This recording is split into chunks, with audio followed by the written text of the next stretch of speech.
नमस्कार, देशोन्नतीच्या सुपर 30 मध्ये मी ऐश्वर्या आपलं स्वागत करते। मराठा आरक्षणाच्या लढ्यासाठी मनोज जरांगे पाटील यांनी पुन्हा मुंबईला जाऊन आंदोलन करण्याचा निर्णय घेतलाय। काल अंतरवाली सराटी येथून जरांगे पाटील शेकडो मराठा बांधवांसह मुंबईच्या दिशेने निघाले आहेत।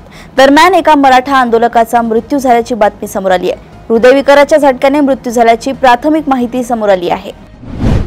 मनोज जरांगे यांच्या आंदोलनाबाबतीत बोलताना महसूल मंत्री चंद्रशेखर बावनकुळेंनी त्यांची भूमिका मांडली आहे। ते म्हणाले की हिंदूंच्या मोठ्या सणाच्या काळात आंदोलन करण्यापेक्षा 4 दिवसांनी आंदोलन केलं असतं तर काहीच फरक पडला नसता, पण सणाच्या काळात समाजात तणाव निर्माण करणं योग्य नाही। सरकारने संवादासाठी दरवाजे खुले ठेवले आहेत। चर्चा झाली पाहिजे, मात्र समाजात तेढ निर्माण होणार नाही असा मार्ग काढावा असं ते म्हणाले। बीड जिल्ह्यात बुधवारी रात्रीपासून पावसाने पुन्हा हजेरी लावल्याचे दिसून आले। जिल्ह्यातील बहुतांश भागात सकाळपर्यंत पावसाची रिपरिप सुरूच होती। धारूर येथील वाण नदीच्या पुलावरून पाणी वाहत असतानाही 4 चाकी व ऑटो वाहून गेल्याने यात एकाचा मृत्यू झाला असून अन्य एकाचा शोध प्रशासनाकडून घेतला जातोय। छत्रपती संभाजीनगर गणेश चतुर्थीच्या दिवशी रात्री पुन्हा जोरदार पाऊस झाल्याने नांदेड आणि लातूर जिल्ह्यास अतिवृष्टीचा पुन्हा मोठा फटका बसलाय। नायगाव शहरातील अनेक घरांमध्ये आता पाणी शिरू लागले। लातूर आणि नांदेड जिल्ह्यातील अनेक मार्गांवरील वाहतूक पूर्णतः ठप्प झाली आहे। विरार इमारत दुर्घटनेत आतापर्यंत इमारतीच्या ढिगाऱ्याखालून 24 जणांना बाहेर काढण्यात आले, त्यात 17 जणांचा मृत्यू झालाय। अजूनही मागील 48 तासांपासून राष्ट्रीय आपत्ती निवारण पथक व पालिकेच्या अग्निशमन दलाकडून बचाव कार्य सुरू आहे। याबद्दल मुख्यमंत्री देवेंद्र फडणवीस यांनी तीव्र दुःख व्यक्त केले आणि मृतांना भावपूर्ण श्रद्धांजली अर्पण केली आहे। मृतांच्या वारसांना 5 लाख रुपयांची मदत मुख्यमंत्री देवेंद्र फडणवीस यांनी जाहीर केली आहे। अहिल्यानगर जिल्हा पोलीस दलाला पहिली मोबाईल फॉरेन्सिक व्हॅन उपलब्ध झाली आहे। तिचे उद्घाटन जिल्हा पोलीस अधीक्षक सोमनाथ घारगे यांच्या हस्ते करण्यात आले। ही व्हॅन अहिल्यानगर ग्रामीण उपविभागीय पोलीस कार्यालयाकडे सुपूर्द करण्यात आली आहे। रेल्वे स्थानकांच्या परिसरातील गुन्ह्यांना आवर घालणे हा रेल्वे प्रशासन पोलिसांच्या अखत्यारीतला विषय आहे। सध्या उपलब्ध असलेल्या राष्ट्रीय गुन्हे नोंद विभागाच्या आकडेवारीचा धांदोळा घेतला तर रेल्वे स्थानकांवर 67,000 गुन्हे नोंदवले गेल्याचं दिसतंय। त्यातले जवळजवळ 1/3 म्हणजेच 19,860 गुन्हे हे एकट्या महाराष्ट्रात नोंद झाले आहेत। अमरावती शहरातील गाडगेनगर भागातील एका महिलेवर डिजिटल अरेस्ट करून तब्बल 17,20,000 रुपये उकळण्यात आल्याचा प्रकार उघडकीस आलाय। 19 ते 26 ऑगस्ट दरम्यान घडलेल्या या फसवणुकीत सायबर भामट्यांनी महिलेला व्हिडिओ कॉलद्वारे अटकेची भीती दाखवत तिच्याकडून रक्कम उकळली। महिलेच्या तक्रारीवरून सायबर पोलिसांनी अज्ञात आरोपी विरुद्ध फसवणूक व IT ऍक्ट अंतर्गत गुन्हा नोंदवलाय। गणेशोत्सवाच्या पार्श्वभूमीवर शिर्डी शहरात कायदा आणि सुव्यवस्था अबाधित राखण्यासाठी पोलिसांनी कॉम्बिंग व ऑल आउट ऑपरेशन मोहीम राबवली। या कारवाईत अनैतिक मानवी व्यापार प्रतिबंध अधिनियमांतर्गत शिर्डी शहरातील 4 हॉटेल्सना सील ठोकण्यात आल्याची माहिती शिर्डी पोलीस ठाण्याचे पोलीस निरीक्षक रणजित गलांडे यांनी दिली आहे। रेल्वेतून प्रवास करताना आता विमानाप्रमाणेच प्रवाशांना ठरवून दिलेल्या वजना एवढेच सामान बरोबर नेता येणार आहे, तसा नियमच रेल्वे मंडळानं काढलाय। सुरुवातीला काही रेल्वे स्थानकांवर या नियमाची अंमलबजावणी केली जाईल। नियमापेक्षा जास्त वजनाचे सामान असल्यास 1.5 पट शुल्क आकारण्यात येणार आहे। या नियमाची कडक अंमलबजावणी होणार आहे। जम्मू काश्मीरच्या गुरेज सेक्टरमध्ये भारतीय लष्कर आणि स्थानिक पोलिसांमध्ये दहशतवाद्यांची चकमक झाली। या चकमकीत 2 दहशतवादी ठार झाले असून नियंत्रण रेषेवर घुसखोरीचा प्रयत्न हाणून पाडण्यात सुरक्षा दलांना मोठे यश आले। या कारवाईनंतर परिसरात काही काळ तणावाचं वातावरण निर्माण झालं होतं। छत्तीसगडमधील एका भाजप नेत्याने मुख्यमंत्री विष्णुदेव साई यांना पत्र लिहून इच्छा मरणाची मागणी केली आहे। पत्रात त्यांनी लिहिलंय की आर्थिक परिस्थिती कमकुवत असल्याने त्यांना उपचार घेता येत नाहीत, त्यामुळे त्यांना इच्छा मरण देण्यात यावे। सूरजपूर भाजपचे माजी विभागीय सरचिटणीस विशंबर यादव अपघाताचा बळी पडल्यानंतर अपंग झाले होते। डोनाल्ड ट्रम्प यांनी भारतावर लादलेला 50% आयात शुल्काचा निर्णय हा भारत अमेरिकेच्या संबंधाला मोठा धक्का आहे। तसेच एकाच व्यापार भागीदाराबरोबरचे व्यापार अवलंबित्व कमी करण्यासाठी भारताला एक स्पष्ट इशारा असून आपण जागे झाले पाहिजे असे मत रिझर्व्ह बँकेचे माजी गव्हर्नर रघुराम राजन यांनी व्यक्त केले। कोलकात्यामधून एक धक्कादायक घटना समोर आली आहे। मोबाईल खराब झाला म्हणून दुरुस्तीला एका केअर शॉपमध्ये दिला, पण काही तासातच त्या व्यक्तीचा खासगी व्हिडिओ सोशल मीडियावर व्हायरल झाल्याची घटना समोर आली आहे। गेल्या काही दिवसांपासून कथावाचक अनिरुद्धाचार्य आपल्या विधानांमुळे चर्चेत आहेत। अनिरुद्धाचार्य यांनी मुलींना वेश्या असं म्हणत वादग्रस्त विधान केलंय। त्यामुळे आता अनिरुद्धाचार्य यांच्या विरोधात आवाज उठवला जातोय। अशातच आता योग गुरु रामदेव बाबा यांनी अनिरुद्धाचार्य यांच्यावर सडकून टीका केली आहे। अशा लोकांना गुरु म्हणणं थांबवलं पाहिजे असं रामदेव बाबा म्हणाले आहेत।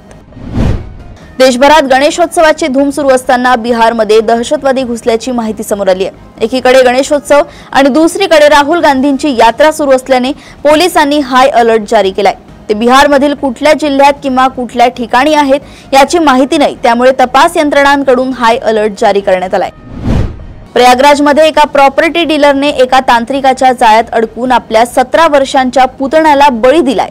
आरोपीने मुलाला शाळेत जात असताना अपहरण केले, त्याला गळा दाबून घरी नेले, तिथे त्याने तंत्रमंत्र केला आणि मुलाला मारले। त्यानंतर त्याने हात, पाय आणि धड कापून वेगळं केलं। हात आणि पाय जंगलात फेकून देण्यात आले तर धड पॉलिथिनमध्ये गुंडाळून नाल्यात फेकून देण्यात आले। आरोपीची ओळख पटली, ती मुलाचा काका सरन सिंग निघाला। पोलिसांनी बुधवारी त्याला त्याच्या घरातून अटक केली आहे। संघाइतका इतर कोणत्याही स्वयंसेवी संघटनेला कडवा आणि तीव्र विरोध सहन करावा लागला नाही, मात्र शुद्ध आणि सात्विक प्रेम हाच संघाचा आधार आहे असं मत सरसंघचालक मोहन भागवत यांनी व्यक्त केलंय। मंदिर, पाणी आणि स्मशान हे सर्वांसाठी खुले असावे, त्यामध्ये भेदभाव नको असं आवाहन त्यांनी केलंय। छत्तीसगडच्या सुकमा जिल्ह्यात धक्कादायक घटना उघडकीस आली आहे। जिल्ह्यातील पाकेला पोर्टा केबिन निवासी विद्यालयात तब्बल 426 विद्यार्थ्यांच्या जेवणात फिनाईल मिसळल्याचा प्रकार समोर आलाय। या प्रकरणात पोलिसांनी आरोपी शिक्षक धनंजय साहूला अटक केली असून कोर्टाने त्याला 14 दिवसांच्या न्यायालयीन कोठडीत सुनावली आहे। ट्रम्प यांच्या टॅरिफ धोरणाविरोधात देशातील व्यापारी आणि उद्योजकांच्या शिखर मंडळाने चेंबर ऑफ ट्रेड अँड इंडस्ट्रीने सरकारकडे मोठी मागणी केली आहे। आता भारताने अमेरिकेला धडा शिकवण्याची आग्रही मागणी संघटनेने केली आहे। भारताने प्रत्युत्तरादाखल अमेरिकेवर 50% टॅरिफ लावण्याची आग्रही मागणी संघटनेने केली आहे। त्यावर आता सरकार काय निर्णय घेते याकडे सर्वांचं लक्ष लागलंय। बुधवारी सकाळी अमेरिकेतील मिनियापोलिसमधील एका शाळेत गोळीबाराचा प्रकार घडला। एका बंदूकधारीने अंधाधुंद गोळीबार केला।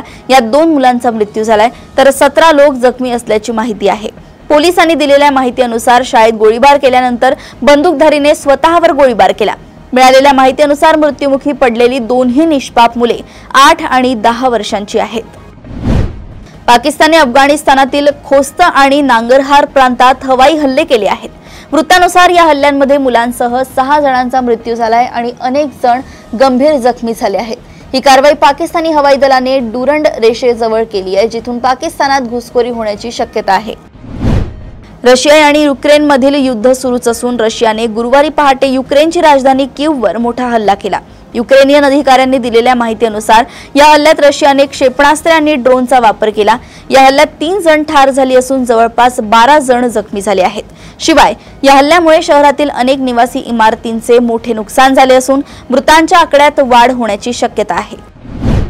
तेल्हारा तालुक्यातील तळेगाव खुर्द येथील जिल्हा परिषद प्राथमिक कन्या शाळेतील शिक्षक प्रवीण चिंचोळकर यांची प्रशासकीय कारणाने बदली करण्यात आली। मात्र मागील 8 वर्षात शाळेचा चेहरा मोहरा बदलवणाऱ्या आणि शाळा नावारूपाला आणणाऱ्या या शिक्षकाची बदली रद्द करण्याच्या मागणीसाठी आता गावकरी एकवटले आहेत। गावकऱ्यांनी शिक्षण मंत्री, पालकमंत्री, अकोला जिल्ह्यातील आमदार, खासदार व जिल्हाधिकारी यांना निवेदन देऊन विनंती केली आहे। शाळांमध्ये प्रेरणादायी वातावरण निर्माण करण्यासाठी अखिल भारतीय राष्ट्रीय शैक्षिक महासंघाच्या वतीने देशभरात आपलं विद्यालय आपला स्वाभिमान हा उपक्रम राबवला जाणार आहे। संपूर्ण देशातील 5 लाख विद्यालयांमध्ये 1 सप्टेंबर या एकाच दिवशी या निमित्ताने विविध कार्यक्रमांचे नियोजन महासंघाने केले। Power grid corporation of India limited मध्ये देशभरात एकूण 1543 जागांसाठी भरती होणार आहे। फील्ड इंजिनियर आणि सुपरवायझर पदांसाठी ही भरती आहे। अर्ज करण्याची शेवटची तारीख 17 सप्टेंबर 2025 आहे। भारत सरकारची महारत्न कंपनी असलेल्या पॉवर ग्रिडने ही घोषणा केली आहे। इलेक्ट्रिकल्स, सिव्हिल्स आणि इलेक्ट्रॉनिक्स अँड कम्युनिकेशन मधील लोकांसाठी ही चांगली संधी आहे। इन्स्टंट मेसेजिंग ॲप व्हॉट्सॲप आपल्या युजर्ससाठी सतत नवनवीन फीचर्स आणत असते। आता कंपनीने आणखी एका धमाकेदार फीचरची चाचणी सुरू केली आहे। या फीचरमुळे युजर्सला आपले व्हेरिफाईड इंस्टाग्राम अकाउंट व्हॉट्सॲप प्रोफाइलवर लिंक करता येणार आहे।